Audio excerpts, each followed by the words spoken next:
Hello defence lover, welcome to my channel Defence Arena. Hope करता हूँ आप सभी ठीक होंगे और घर पर सुरक्षित होंगे।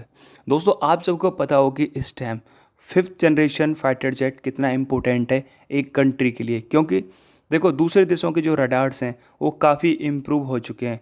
अब ज़्यादातर कंट्री ऐसे रडार यूज़ कर रहा है जो कि डोपलर रडार से बहुत ही एडवांस है। इसलिए दुश्मन देश में कोई भी स्ट्राइक को अंजाम देने के लिए या फिर कोई भी मिशन करने के लिए आपको इतना एडवांस होना पड़ेगा कि दुश्मन देश के जो रडार्स हैं आपको पकड़ ना पाएँ। ये दुश्मन देश के रडार्स आपको डिटेक्ट कर लेंगे, तब वहाँ पे आपके लिए परेशानी क्रिएट होने वाली है, क्योंकि वो आपको ख़त्म भी कर देंगे। प्लस ये इंटरनेशनल मीडिया में बहुत ही प्रेशर वाली बात बन जाएगी, ठीक है। तो इसीलिए ज़्यादातर कंट्री क्या कर रहे हैं, 5th generation stealth fighter jet develop करने की कोशिश कर रहे हैं, और जिसके पास ये टेक्नोलॉजी नहीं है वो दूसरे देशों से इस तरीके फाइटर जेट्स खरीद रहे हैं। अब भारत की बात करें तो देखो, अभी तक भारत पे सबसे एडवांस जो फाइटर जेट है वो फ्रांस का राफेल ही है, लेकिन भारत अपना खुद का एक प्रोग्राम चला रहा है जिसे हम एम का बोलते हैं। उसमें Bharat 5th generation fighter jets को डिज़ाइन कर रहा है। और देखो, आपके लिए बहुत ही अच्छी खुशखबरी है कि भारत का जो एम का उसका डिज़ाइन फेस कंप्लीट हो चुका है। ये बहुत ही ज़्यादा प्राउड मूवमेंट है, और उसको क्या कर दिया है, फ्रीज़ कर दिया। देखो, अब इसके प्रोटोटाइप को जनरेट किया जाएगा, और फिर उस प्रोटोटाइप को बनने के बाद इसके ट्रायल्स करे जाएंगे, यानी कि 2025 के एंड तक एम का पूरी तरह से मैन्युफैक्चरिंग के लिए तैयार होगा। और जो लोग ये सोच रहे थे कि इसको बनने में करीबन 2030 तक का टाइम लगने वाला है, यानी कि मैन्युफैक्चरिंग यूनिट में पहुंचने तक 2030 हो जाएगा, उनके लिए बहुत ही सरप्राइज मूवमेंट है, क्योंकि HAL और DRDO बहुत स्पीड से काम कर रहा है।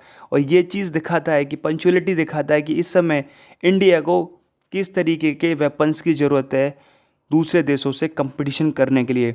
और ये बहुत सही बात है, और देश बहुत सही दिशा में जा भी रहा है, और इसी तरीके वेपन्स की ज़रूरत है। देखो, मेन चीज़ क्या होता है, ये जो स्टेल्थ टेक्नोलॉजी है ये यूज़ क्यों की जाती है। जैसे कि आपका जो फाइटर जेट है किसी भी देश में स्ट्राइक करने के लिए गया, तो जहाँ वो स्ट्राइक करने के लिए जाने वाला है, हर देश के पास अपना क्या एक सेल्फ डिफेंस सिस्टम है, उसके रडार्स हैं।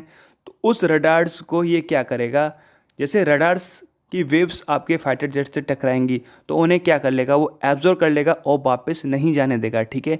क्योंकि देखो, ये जो स्टेल्थ फाइटर जेट हैं इस तरीके से बनाए जाते हैं कि इनके जितने भी वेपनरी होती है वो इंटरनल होती है, ठीक है, और उसमें कोई भी 90 डिग्री का कोण नहीं बनता है, जिससे कि क्या होता है कि जो वेव्स होती हैं वो वापस रिफ्लेक्ट नहीं होती हैं, या तो आगे निकल जाती हैं या फिर एब्जॉर्व कर ली जाती हैं।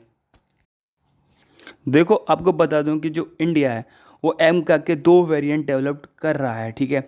उसमें पहला जो वेरिएंट है उसमें शुरुआती दौर पे अमेरिका का इंजन यूज़ किया जाएगा, लेकिन जो एम का 2 है उसमें इंडिजीनियस इंजन यूज़ किया जाएगा, जो कि हम रोल्स रॉयस की सहायता से डेवलप करेंगे। होप कर रहा हूँ ये वीडियो आपको पसंद आई होगी। यदि वीडियो पसंद आए तो चैनल को सब्सक्राइब करना मत भूलना, और बेल आइकन दबा देना, जिससे कि जैसे ही कोई लेटेस्ट अपडेट आए आप तक नोटिफिकेशन पहुँच जाए और आप उसे वॉच कर सकें। तो मिलते हैं नेक्स्ट वीडियो में। जय हिंद, जय भारत।